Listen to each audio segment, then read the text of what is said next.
And I'm joined today by 2022 NHL Draft prospect Logan Cooley. Logan, thank you so much for joining us today. Yep, thanks for having me. I appreciate it. I want to dive right into it. It's the draft is less than a month away. You find out who your professional team is going to be moving forward. I just wanted to ask you right off the bat. The last time we spoke, you were talking about preparation for the U18s. How did you feel you did personally at the U18s? Yeah, pretty good. I mean, I thought, as it went on, I got better and better, especially in the Sweden game. I really thought, I played a really good two-way game. That was kind of my goal, was to continue to play my two-way game and, play both sides of the puck. So I think, I would have liked to produce a little more. The games were kind of tough, especially like Latvia beating them like 13 but 1 or something like that. Those are kind of hard to get into. But, as the bigger games went on, like Sweden, Czech was a good game too. So felt like I, raised my level against the better teams, and that's what I want to. Yeah, and that's what a lot of people were looking for. And I remember the last time we spoke, you were saying you were watching tapes of Trevor Zegras and watching the crazy things he was doing, and I was looking to see like, okay, what's he going to do in this tournament? And you pull a Michigan, and I'm just like, oh my god! So I just wanted you to walk me through it. Like that was one of the most electric plays in the U18s that we've seen in a long time. So I just wanted. Do you remember that play? Do you remember how it came about? And when it comes to trying to make a move like that in a situation like this, I believe it was an elimination game. How did you process that? Yeah, I mean that's a move that I've been wanting to do for a long time. I tried it a few times during the season. I got walked off my Yeah. stick, or the goalie made the save. So I feel like that was the right moment. Their D were backed off a pretty good bit, and I had a lot of time, and the goalie was pretty close to getting it. I think it banked off his helmet and went in. Yeah. So like I said, that was a move that I wanted to get, and I was pretty happy when it went in. Yeah, I mean, everyone that was watching it was just kind of like, what just happened? But I mean, that's the joy about the U18s. I mean, there's always going to be these crazy plays, and it was enjoyable, obviously. And then you kind of move from there, and you prep for the combine. So you arrive back from Germany, boom, you got to go to Buffalo almost Yeah. immediately. So I just wanted to have you walk me through how was the combine in terms of just meeting teams and setting up and getting to know where you could possibly be going. Yeah, I mean, going into it, I had the chance to talk to Kale McCarr. He's in the same agency as me. So, he kind of just told me what to expect. Some of the questions maybe get asked. And then for the testing too, he said it was, the bike test was pretty hard, which Yeah. it was. That was something that, I was pretty excited to get over with. But, like I said, meeting the teams was, really fun, especially, the teams like Montreal, Arizona, New Jersey, possible options where you could go. And, just getting to know them more, seeing what they think of you as a player in person was pretty cool. And, I enjoyed it too because, at that point, it's the NHL. It's something that you dreamed of ever since being a little kid. So, it was a really fun experience. Yeah, well, I was going to ask because you were one of the players that Montreal took out for supper, if I'm not mistaken, right? Yep, that's correct. So how was that? Good. It went really well. Real easy to talk to. Got a good meal too, so that was pretty nice. Yeah. But and didn't have to pay for it either. But yeah, like I said, it was really nice. It was, I had a meeting with them the same day. And then later in that day, I had a chance to go out to dinner with them and, just talk some hockey, personal life too, and, family stuff like that. So, it was really nice. And what was the weirdest question you had at the combine? It was with Montreal. I believe it went like if we were playing Vegas Golden Knights and one of your teammates snuck out, and I believe if the GM asked you, did your teammate sneak out, and maybe like trying to see if you would snitch on him or, tell the truth. So that was kind of, you don't want to rat your teammate out, but you also don't want to lie too. So it was kind of a tough one to answer. But other than that, they were all pretty easy questions. I thought it was going to be a lot harder, but, they were all just hockey type questions, trying to get to know your family a little more. So other than that, it was pretty smooth. Yeah, and I spoke to Lane and Jimmy earlier last week from the U.S. National Development Program, and they told me the animal question was the one that bothered them the most because Jimmy was like, I'm a lion, and then Lane Yeah. was like, I'm a panther. Wait, what? And I Yeah. wanted to know, what did you answer to that question? I actually didn't get asked that one. Really? Wow. Yeah, but I think, Montreal had like, I don't know exactly what kind of like an older guy, and just trying to trick you a little. But I think everyone got some different questions, just trying to throw you off a little bit. But like I said, after that, and they were all pretty smooth and pretty easy questions. So Awesome. And then you met Ken Hughes. I believe you hadn't met before officially, but you had played with his son Jack, right, at the program. Yep. So how was the first impressions with a guy like Ken Hughes? Yeah, it was really nice. I think obviously he's a great guy. His son's a really nice kid. Like you said, I had the chance to play with him. Great player. Really crafty. But having the chance to meet his dad, meet Ken Hughes, was really cool. Like you said, my first time meeting him. Just trying to get to know me a little more, get to know him, introduce each other, and like I said, it was really great to meet him, and hopefully, we can continue to keep talking. Absolutely. And then obviously, like things are kind of moving the way they are for the combines and talking about your game. What are you going to be doing between now and the draft? Is training still a thing, or is it more media work for you at this point? No, continue to train, continue to skate. Obviously, media. I've been getting a lot of that lately, so just trying to manage all of it now. It's slowed down a little bit, especially with the team interviews, just because the combine.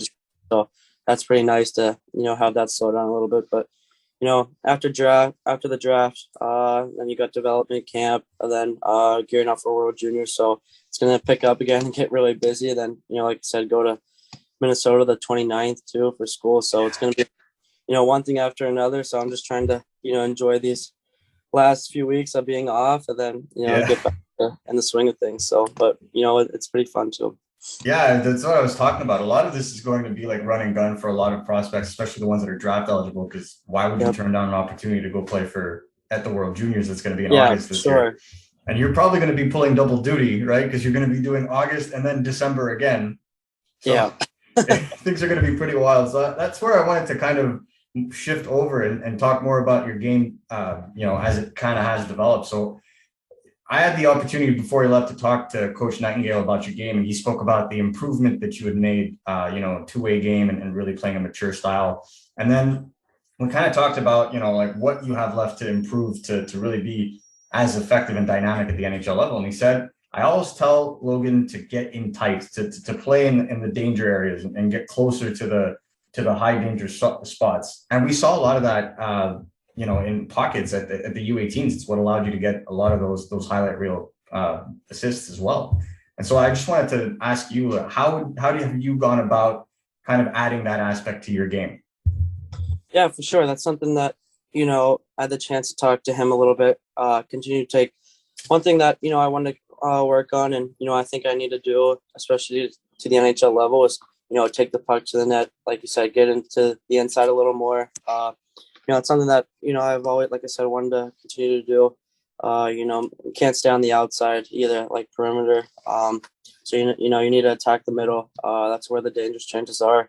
You don't get too many of those, especially at the, high level. So, when you have the chance to get to a key area like that, you need to take advantage of it and, attack the middle and attack the net. So that's something that, I want to continue to improve on and, continue to put in my game. Absolutely. And then obviously we've seen obviously the skill, the show of pizzazz and that really that dynamic ability to make these highlight reel plays. When it comes to utilizing your teammates and processing the game, there are players that are shoot first, there are players that are pass first, and there are players that do both. And one thing that the coach said is he'd like to see you take more shots to become a more balanced kind of offensive player, because if you look at the tracking in the way that you play, your playmaking ability is like top class. And then your shooting ability is really high, but just not enough sample size. And so, I was wondering if that's something that you were looking to work on a little bit more, because the mechanics are there, but it's the frequency.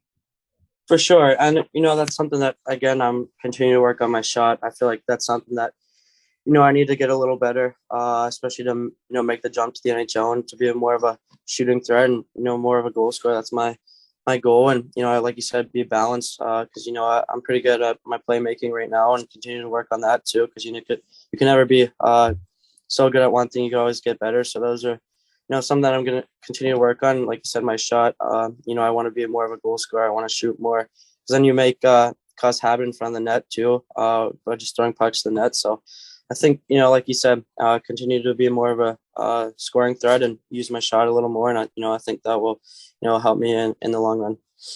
Amazing. And then, as you kind of develop that, you'll have all the time in the world. And when you go to Minnesota, obviously you'll be playing with a former player that you played at the World Juniors with, Toronto Maple Leafs prospect Matthew Neese as well. So there's going to be that ability for you guys to kind of play off each other. Kind of the same way that you did it with the program with a lot of these other guys like Jimmy Snuggerud or Isaac Howard or McGroarty and whatnot. So I guess where I wanted to kind of bring it is, if you were to describe yourself kind of as a player to a stranger and you just kind of want to be able to sell yourself, how would you do it in like a sentence or two?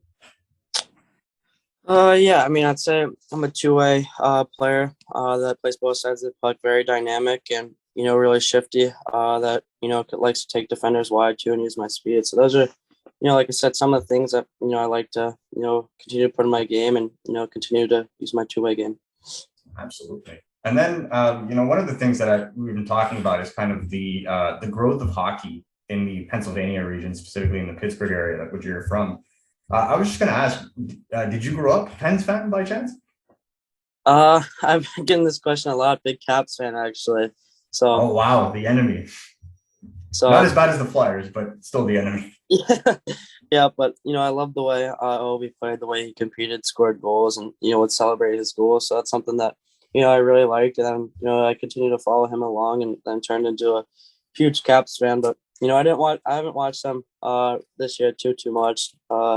Just with the draft stuff, and it's kind of a weird situation now with because you'd be going to a different team, and that has to be your team now. So, but like I said, it was really fun to watch him growing up, and anything you could take from his game and try to put it into yours is not a bad player to try to watch and put some things into your game. So.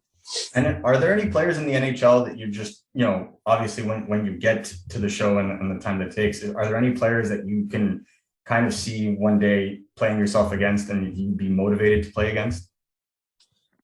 Yeah, that's it. Maybe like a guy like Ovi would be pretty cool. I think, especially I've been watching a lot of McDavid, so I feel like, being able to match up against him or, take a draw against him would be pretty cool because, he's the best player in the world, and that's someone that, me being an 18-year-old kid now and, watching him and hopefully one day play against him, I think that would be pretty cool to see him in, live action on the ice. Absolutely. And then obviously we're talking about, growth or development or seeing how you measure yourself to a player. Is there a specific player in the NHL that you model your game after? Yeah, I mean, two guys that, I like to watch a lot is Patrick Kane, us being similar in height, and, we're both pretty skilled with the puck, really dynamic, and, a smaller center like Braden Point. I think, he's such a winning player, has been doing awesome for the Tampa Bay, helped them win some cups here. And, like I said, he's a real competitive player like me. And I think, very fast player too. So, I like to watch and see how, he maneuvers through bigger guys and, how good of a center he is. So those are two guys that I really like to watch. Awesome. Well, look, I thank you very much for your time today. I think that covered it for us. The last question I guess I have to have is, a lot of the draft rankings have you, either 1, 2, 3. So like the top 3 is very much kind of decided. What would you feel that you would be able to bring to an NHL team that would set you apart from the other two right now at the top? Yeah, I mean, I think, I could bring a lot. I mean, as I showed over the 2 years, I really showed my progression too to that continue to get better. I feel like in my 17 year compared to my 18 year, I've grown so much. So I think, maybe guys like, the other two prospects, maybe don't have that much room for, growth or, continue to get stronger. I think, that's an advantage I have is, I'm, a very fast player. And I feel like, if I continue to put weight on, continue to get stronger, that, I could be a big force for whatever team drafts me and help them win some championships and, bring a winning attitude and, a very dynamic player to their franchise and, help them do well there. Yeah, absolutely. And I see it as well. And there's one thing that's been coming out in Montreal specifically since they won the first overall pick is that they're looking for a player that's going to help them bring a winning culture to the team. How do you feel you could help a club bring a cup home? Yeah, I mean, winning the Stanley Cup or winning any championship, it takes more than just on ice play. You have to be, a good guy in the locker room. You have to bring character. You have to bring, a winning attitude in the locker room. And I feel like, that's what, starts to, help win championships. It's not just the on ice play, like I said. And I feel like, that's a player I am. I want everyone to have success. I want to have team success.